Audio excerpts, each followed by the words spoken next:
Life is full of these moments, these little crossroads where you have to pick a path. One path looks easy, but it feels wrong. The other one, it's way harder, but deep down it's the right thing to do. In this explainer, we're going to get into the heart of Ryan Holiday's book, Right Thing, Right Now, and really explore how these small, everyday choices, well, they don't just shape our day, they shape our entire lives. Okay, so let's really think about this for a second. That moment you have to make a tough phone call, knowing the truth might blow things up.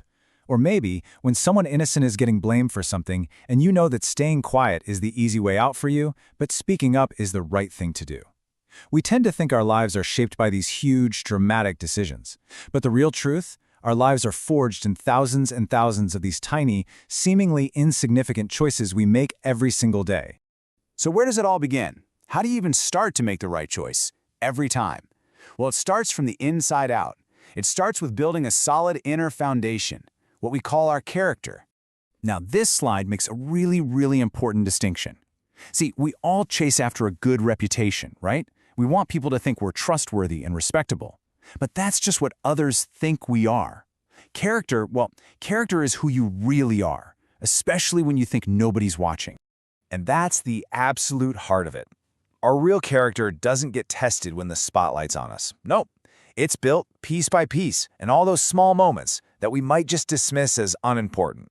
For instance, Let's say you're at a shop, you pay, and the cashier accidentally gives you an extra 100 rupee note back. For just a split second, that little voice in your head might go, hey, free money, just keep it, no one will ever know. But then another voice kicks in, and you choose to do the right thing. You return the money. See, returning that money, it was never about the 100 rupees. It was about proving to yourself, and only yourself, that your principles aren't for sale. In that tiny moment, you picked character over convenience. That's a huge win. And this commitment to who we are on the inside, it naturally leads to honesty. But I'm not just talking about being honest with other people. The deepest, most important kind of honesty is being true to yourself. You have to ask, are you actually the person you claim to be? Or is there a gap between the you that everyone sees and the you that exists behind closed doors? Just imagine this. You promised a good friend you'd finally quit smoking. Then one day, you're all alone, and that craving just hits you like a ton of bricks. You think, just one. My friend will never find out. But here's the thing. It's not about whether they'll know. The real question is, you'll know. You can tell 1,000 lies to the world and maybe get away with it. But when you start lying to yourself, that's when you lose your own respect. so if character is our internal blueprint, how do we actually build with it out in the world? Well, that takes courage. And I'm not talking about some epic battlefield kind of courage. I'm talking about the quiet, everyday courage we need just to get through the day. Real courage isn't about being fearless. Not at all. It's about feeling that fear, feeling your hands shake, your heart pound, and doing the right thing anyway. It's about speaking the truth when a lie would be so much easier. Let's play this out. Your team at work messes up, big time, and somehow all the blame starts falling on a coworker who had nothing to do with it. You know the truth, but speaking up could get your friend in trouble, it could make things awkward, it's scary. In that moment, silence is the easy option, but it isn't the right option. Speaking up isn't about being fearless. It's about knowing that the fear of living with yourself after doing the wrong thing is so much worse. This whole idea of doing the right thing gets even more intense when things go wrong. Whenever we fail or make a mistake, we find ourselves at another one of those forks in the road. We can either start making excuses or we can step up and take responsibility. Making excuses? Honestly, it's the easiest thing in the world to do. Oh, the exam was just too hard. My boss is totally unfair. The universe is against me. But that way of thinking, it just keeps you stuck in place. Responsibility, on the other hand, sounds totally different. It sounds like, you know what? I didn't prepare enough. I'll do better next time. It's about owning your piece of the puzzle. And that right there, that is the game changer. The second you take responsibility, the power shifts back into your hands.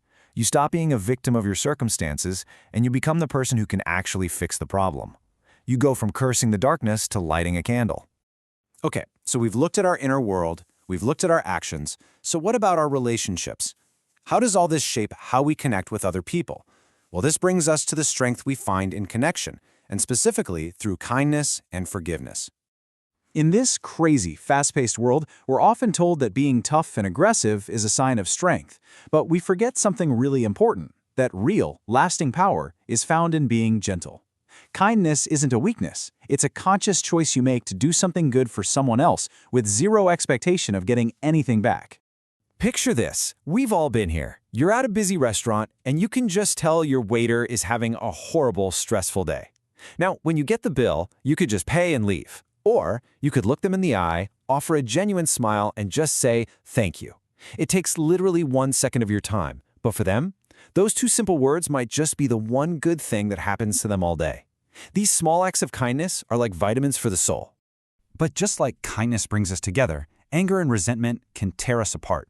When someone wrongs us, it feels natural to hold a grudge. We think our anger is somehow punishing them, but really, it's like we've decided to carry around this heavy backpack full of rocks, and we're the only ones who feel the weight. Imagine a close friend says something that just mortifies you in front of a group of people. You're hurt, you're angry, so you cut them off. Months go by, they've probably moved on with their life, but you're still at home replaying that moment over and over, feeling that same hot anger. Forgiving them doesn't mean you're saying what they did was okay. Not at all. It means you're saying, I am no longer going to let that moment steal my happiness. It's not about setting them free. It's about setting yourself free. And this brings us right back to the central message, the one idea that ties this entire thing together. It all boils down to the choice you're about to make, right here in this very moment. Every single day, from the moment we wake up, is just filled with these choices. Are you going to choose honesty or deceit? Courage or silence, discipline or the easy way out, responsibility or excuses, kindness or just looking the other way, forgiveness or anger? At the end of the day, our character is nothing more than the grand total of all these tiny decisions. And it is so crucial to remember this. Character is not some trophy you win and then you get to put it on a shelf for everyone to admire. No, it's a practice. It's like a garden you have to tend to every single day.